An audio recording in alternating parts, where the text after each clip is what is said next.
There has been a long history of last-minute surprises that have influenced U.S. presidential elections.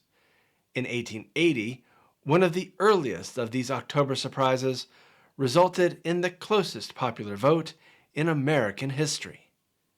I'm Bob Summers, and this is a presidential story.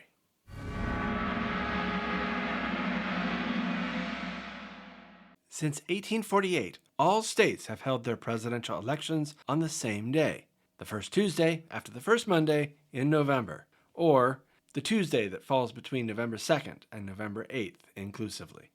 So when something unexpected happens close to Election Day, either planned or spontaneous, that could influence the results but wouldn't give the campaigns a chance to respond, it's called an October surprise.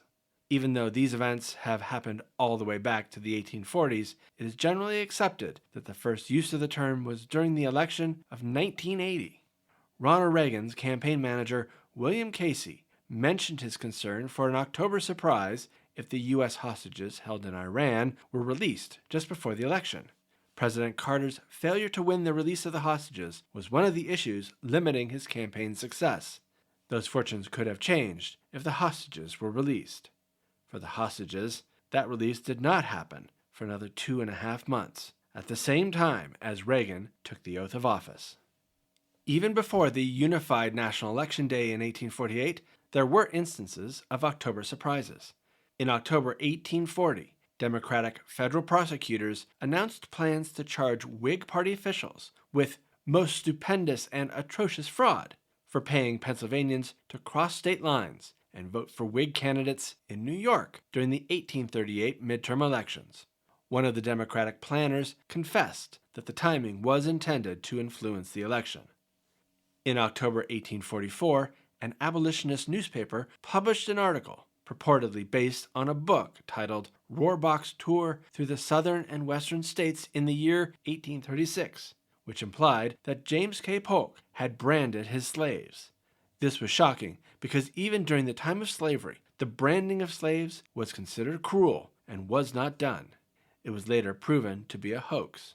For decades later, the practice we now know as October surprise was called Rohrbaching, based on the name of the supposed book author.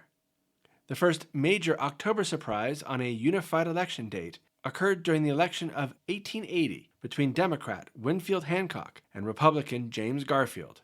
It was already known this would be a close election. This was the first election after the end of Reconstruction, and the Republicans were divided amongst themselves. The two leading candidates for the Republican nomination were Ulysses S. Grant, running for a third term, and Maine Senator James Blaine. Neither candidate could win a majority of the delegates, so after 36 ballots, the longest Republican National Convention ever finally ended with Garfield as their candidate. Unlike today, a candidate did not address the convention after winning the nomination. They usually did not even attend. Tradition at the time dictated that a candidate write a formal letter to the chairman of his party accepting the nomination. The letter would also address the issues that would come up during the campaign, with the candidate sharing their position and feelings on those topics. This letter would be the only direct communication from the candidate to the electorate. The rest of the campaign was done by party surrogates, directed by the state and national party committee. The candidate would stay at home, maintaining a dignified silence. Garfield was notified on June 8, 1880, that he had won the Republican nomination in Chicago. Realizing the importance and impact of his acceptance letter, Garfield spent some time carefully preparing his response. His letter of acceptance was dated July 12, 1880. The letter addressed several important issues, such as civil and voting rights, education, public finance, and internal improvements. These topics were followed by a very carefully written paragraph on the question of Chinese immigration. 120,000 Chinese, mostly young men and boys, had come to the U.S. during the 1870s. Almost all of them came as contract workers for the railroads, who paid them pennies a day to perform the most manual and dangerous tasks required for the construction of the transcontinental rail lines. Especially in the West, these immigrants were seen as a threat to American workers. In his acceptance letter, Garfield said that the contract system used to bring in Chinese workers was too much like an importation to be welcomed without restriction, too much like an invasion to be looked upon without solicitude. He encouraged negotiations with the Chinese government to prevent the evils likely to arise from the present situation, and if negotiations failed, Congress would need to act. The question of Chinese immigration did not come up again until October 20th. On that day, Garfield received a telegram asking about a letter he had supposedly written on the Chinese question while in Congress. Within hours of the first telegram, he received another with the text of the letter. It was written on House of Representatives stationery and dated January 23, 1880. It was addressed to H.L. Morey of the Employers' Union in Lynn, Massachusetts. In the letter, Garfield is alleged to have written that individuals and companies have the right to buy labor where they can get it cheapest. The letter also said that the treaty with China should remain in effect until our great manufacturing and corporate interests are conserved in the matter of labor. The full text of the letter was published in a New York newspaper called Truth and was accompanied by a testimonial from a friend of Garfield's confirming the handwriting belonged to the Republican candidate. The friend was a prominent Democrat. In a speech, Congressman Abram Hewitt, who also served as the chairman of the Democratic National Committee, said, "Some people may be inclined to pronounce it a forgery. I have seen it. I am familiar with General Garfield's signature, and I have compared it with his letters in my possession, and have no doubt it is genuine."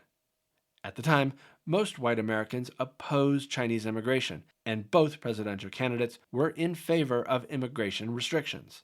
This letter, which became known as the Morey letter, threatened to paint Garfield as a hypocrite, and it jeopardized his support in the western states, whose white citizens were especially fearful Chinese immigrants would take their jobs. It was also a threat in working-class neighborhoods in eastern industrial cities and towns. Some newspapers called it Garfield's death warrant. Democratic operatives quickly printed 500,000 copies of the Morey letter for distribution. The copies were nailed to signposts and pasted on store windows. Midwestern workers were greeted with copies of the Morey letter at their factories' gates. Thousands were sent by railroad, the very same railroads built by the Chinese immigrants, to every town in California where Chinese labor was a central election issue. It was even translated into multiple languages for maximum distribution. Garfield knew immediately he did not write the letter, but he was advised to be cautious. "Better be sure your memory is exact and that they have no trap for you," allies warned him. "They boast loudly of proofs." During the campaign, he had written dozens of brief notes, so he had to be absolutely sure he hadn't written this one. But time was limited. Garfield sent a secretary to Washington to search through his files there for any correspondence to or from H.L. Morey or the Employers' Union. In the meantime, the Republican Party sent detectives to Lynn, Massachusetts, the alleged home of Mr. Morey.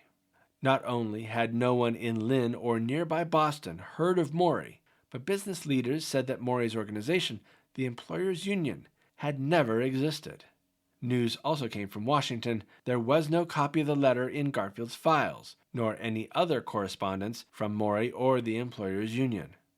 Truth continued its campaign against Garfield. On October 23rd, the paper published a facsimile of the letter on the front page, along with a copy of the envelope. Pressure was mounting on Garfield. He needed to denounce the letter. Having not seen the copy of the letter, Garfield took a risk and wrote a public denial that he had not written the Morey letter. 2 days later, on October 25th, Garfield finally received a copy of the Truth paper with the facsimile on the cover. Immediately, Garfield was reassured.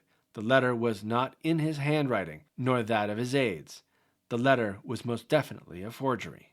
Garfield denounced the letter as a manifestly bungling attempt to copy my hand and signature. He authorized the Republican National Committee to reproduce and distribute the letter he had sent days earlier, denying the authenticity of the Morey letter. The denial letter was also copied and sent by railroad to California. It was nearly a week before Garfield's handwritten denial was published in newspapers, and even then it was published alongside the Morey forgery. Democrats used the delayed response as evidence of Garfield's guilt, But given the visual evidence before them, most voters concluded that the Morey letter was a stupid forgery. On October 27th, charges of criminal libel and forgery were brought in New York against Kenward Phillip, the Truth journalist who had published the letter. Phillip denied any complicity. However, due to his reputation as a notorious political prankster, his denials were not readily believed. Phillip was quickly brought to trial in the hopes the matter could be resolved before the election, and it was. Phillip was found not guilty, but someone did go to prison for his role in the hoax, and as usual, it was for the cover-up. After the election, James O'Brien, also known as Robert Lindsay, was convicted of perjury for testifying that he had met Morey on several occasions, and Morey had personally shown him the letter. Lindsay served 5 years of his 8-year sentence in Sing Sing prison before being released. The Morey letter did hurt Garfield politically, even with his denials and the subsequent evidence, but not enough to keep him out of the White House. Garfield beat Hancock by less than 10,000 popular votes, or 0.02%, the closest popular vote victory in U.S. history. The 1880 election also had the largest turnout in U.S. history, with 78% of all eligible votes cast. As close as the popular vote was, the electoral vote was not. Garfield had 214 electoral votes to Hancock's 155. Garfield ended up losing California by less than 100 votes. Garfield also lost Nevada and New Jersey by very small margins. Was this because of the Morey letter? It's hard to say that any one event or issue is to blame for an election win or loss, but it probably didn't help. The author of the Morey hoax has never been positively identified, but whomever it was, he failed in the first rule of October Surprises. He gave the opponent 12 days to respond, which was way too much time. Thanks for watching.